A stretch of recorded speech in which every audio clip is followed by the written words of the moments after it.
Good afternoon, graduates, Chancellor Blank, faculty and staff, and thank you, Sarah Shutt, for your kind introduction. Congratulations to you for having succeeded in your mission despite the extraordinary challenges we have faced this past year. I'm honored to address you in virtual reality as the university commemorates the establishment of the Black Studies Department, which came about largely as a result of the Black student strike of 1969. I was a strike organizer and press spokesman. I bring with me the spirit and energy of several other strike organizers: Willie Edwards, Donna Jones, Billy Harris, Liberty Edwards, Rose Morgan, among others, and of such barrier breakers as Carolyn Williams, the first African-American homecoming queen.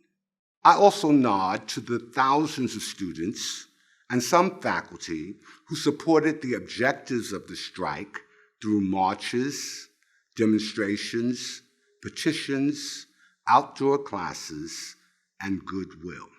A son of Brooklyn and Harlem, I sought out this university in 1968, partially on the suggestion of my older brother Henry, who was a doctoral student at Stanford at the time.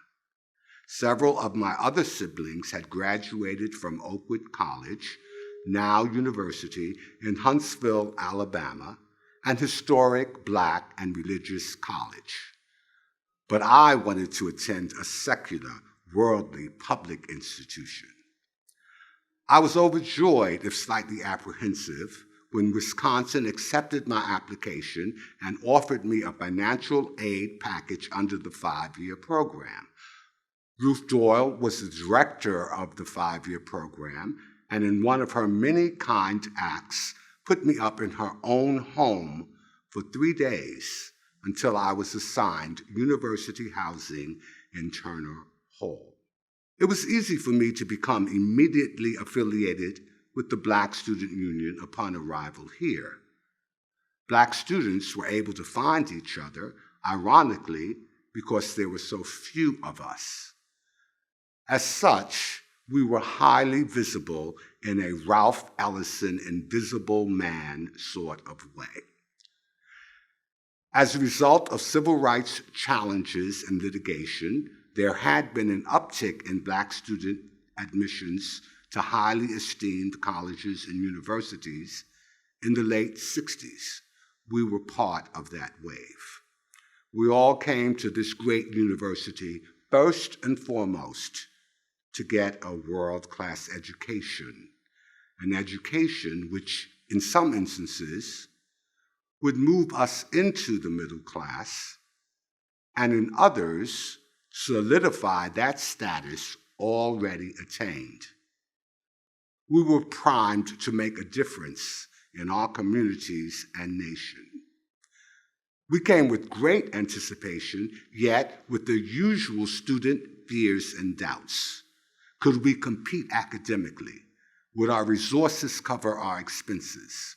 Would we fit in socially and culturally?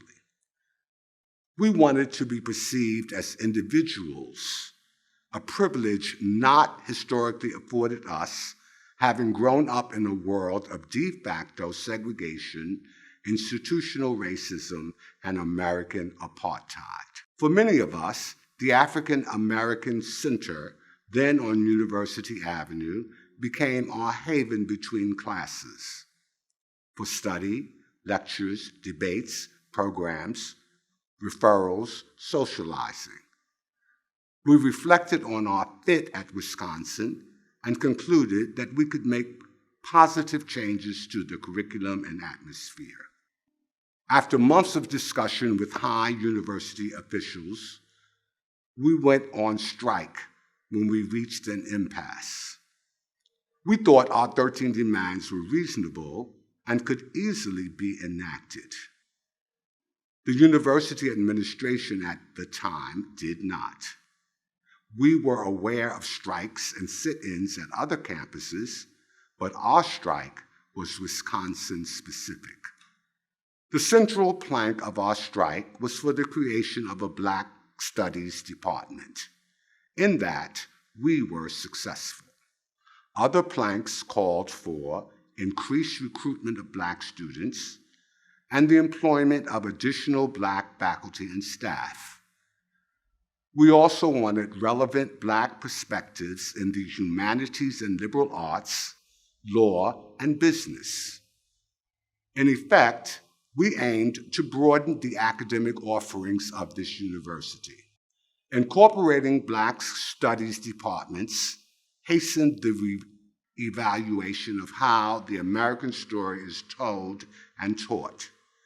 It has fostered deeper understanding of our intertwined cultures. It continues to speak of our rich diversity. We are very proud of the role we played in this achievement. Were I to time capsule back to the Wisconsin of the 60s, I would be similarly engaged. Were I to lose 50 years and be in Wisconsin now, I would double my efforts. Thank you, and go forth and conquer.